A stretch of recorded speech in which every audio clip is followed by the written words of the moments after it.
A segunda turma do Supremo Tribunal Federal autorizou por unanimidade a extradição para a Suíça de um sérvio condenado por diversos crimes lá. Ele foi preso no Brasil no ano passado. Pache Pepache está preso no Brasil há quase um ano. Ele foi condenado na Suíça a 3 anos e meio de prisão por vários crimes, o que no Brasil seriam equivalentes a lesão corporal grave, violência doméstica, associação ao tráfico, posse ou porte ilegal de arma de uso restrito e comércio ilegal de arma de fogo. Pache Pepache fugiu da Suíça sem cumprir a pena. Ele é investigado lá também por outros crimes, como organização criminosa, tráfico de drogas, lavagem de dinheiro e por dirigir sem autorização. No voto, a relatora entendeu estarem presentes no pedido do governo suíço todos os requisitos exigidos no acordo firmado entre os dois países. Porém, ressaltou que o sérvio não pode responder por conduta ilegal no trânsito. Eu estou votando no sentido de deferir parcialmente a extradição e também no sentido de autorizar a imediata execução da extradição, independente de conclusão do processo no Brasil ou do cumprimento de eventual pena imposta, a critério da autoridade competente do Poder Executivo, nos termos da parte final do artigo 95 da Lei 13.445. Afirma ainda no voto que o Estado requerente deverá assumir o compromisso formal de não submeter o extraditando a julgamento pela prática de fato não constante deste deferimento, basicamente aqui pela prática do fato de dirigir veículo automotor sem a devida habilitação, por não se tratar de crime no Brasil, pelo menos como crime de perigo abstrato.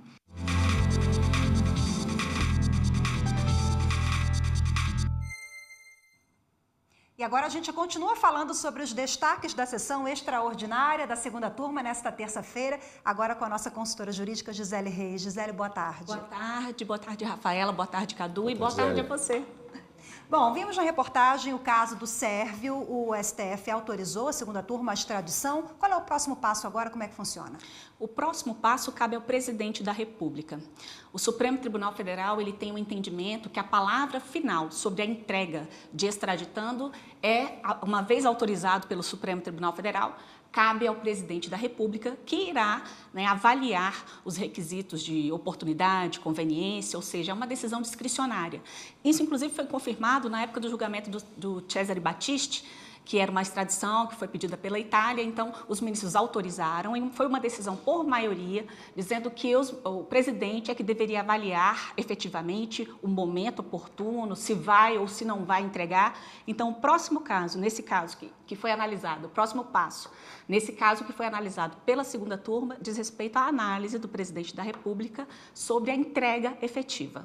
Pois é, estamos acompanhando agora processos que normalmente aconteciam no plenário, mas agora são processos específicos às extradições das turmas. Agora, nas turmas também tivemos, particularmente nesse caso, outros processos em julgamento, vários outros processos. Quais os destaques? Bom, ao todo nós tínhamos 4 processos indicados na pauta, disponível no site do Supremo Tribunal Federal.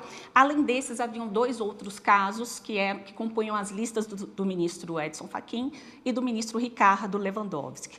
Um dos casos foi, inclusive, eles deram provimento ao recurso de agravo regimental em relação ao recurso extraordinário, que diz respeito a uma discussão acerca do pagamento de reparação de danos de seguradora que entra com ação contra a transportadora no que diz respeito à entrega de mercadorias. Então, a grande discussão é saber se haverá aplicação do Pacto da Convenção de Varsóvia, que é de 1929, ou de regras aplicáveis, de regras previstas no Código Civil e no Código de Defesa do Consumidor. Então, os ministros entenderam que é um caso complexo, que esse caso deveria ir ao plenário do Supremo Tribunal Federal, para que desse oportunidade, inclusive, para que as partes pudessem se manifestar. Nós tivemos também um caso de um inquérito que havia uma denúncia que foi oferecida contra um deputado federal, o deputado Nilson Leitão, e essa denúncia ela não foi recebida. Eles rejeitaram o recebimento da denúncia, inclusive declararam a prescrição em relação a alguns crimes. Ele estava sendo acusado de corrupção passiva, de peculato e de fraude à licitação. Gisele, foi uma sessão extraordinária, porque geralmente os julgamentos das turmas ocorrem à tarde, não é isso? Exatamente. Nós tivemos aí a convocação de uma sessão extraordinária, então foram pautados processos para a sessão da manhã e também nós temos uma sessão marcada, que é a sessão ordinária, hoje à tarde. Então nós temos mais uma lista de outros processos que serão analisados pelos ministros logo no início da sessão. Quais os destaques? Dá para adiantar para a gente um pouquinho? Eles têm diversos processos constantes na pauta, inclusive chegaram a mencionar na pauta da manhã que teria uma agenda bem cheia hoje em relação ao número de processos que tem lá previsto para que eles sejam julgados. Vale lembrar que nós temos uma perspectiva em relação a essa semana que é um pouco diferente do que acontecia, que era os julgamentos da sessão extraordinária convocada para amanhã desta quarta-feira. Essa sessão ela foi cancelada, havia expectativa muito grande, inclusive, porque se tratava do julgamento daquela ação referente à prisão em segunda instância do ministro Marco Aurélio. Pedido da Ordem dos Advogados do Brasil, houve o adiamento e não apenas esse julgamento não acontecerá, mas também toda a sessão, que praticamente se previa que ela seria dedicada a isso, ela acabou sendo adiada. Então, nessa semana, nós teremos sessão somente à tarde da quarta e da quinta-feira, não é isso, Gisele? Exatamente. E aí, depois daquela semana do feriado, é que nós vamos ter, inclusive, algumas sessões pela manhã, exatamente para poder remanejar todo esse trabalho aqui do Supremo Tribunal Federal e dar conta e dar também a prestação jurisdicional efetiva para a sociedade. Então, teremos, né, depois do feriado, quarta e quinta-feira, sessões do plenário, sendo que quarta também terá sessão pela manhã. Gisele, no caso dessa ação que nós falamos a respeito da questão das indenizações, é uma situação muito comum de acontecer também.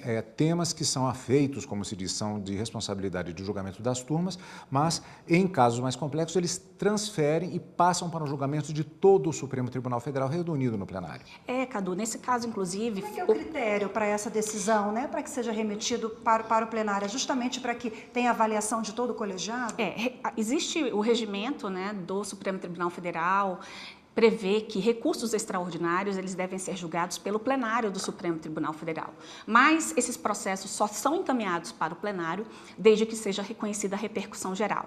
Então, neste caso, houve uma análise inicial que negou o seguimento ao recurso extraordinário. Então, a partir dessa decisão que negou o seguimento a esse recurso, entraram com um agravo, né, regimental, para tentar modificar essa decisão, e esse agravo regimental ele foi para a turma.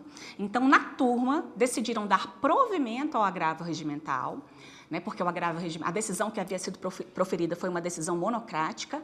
Então, na turma, eles resolveram dar provimento ao agravo regimental para permitir que essa discussão seja encaminhada ao plenário, por entenderem que estão presentes ali os requisitos necessários para a admissão do recurso extraordinário aqui no Supremo Tribunal Federal.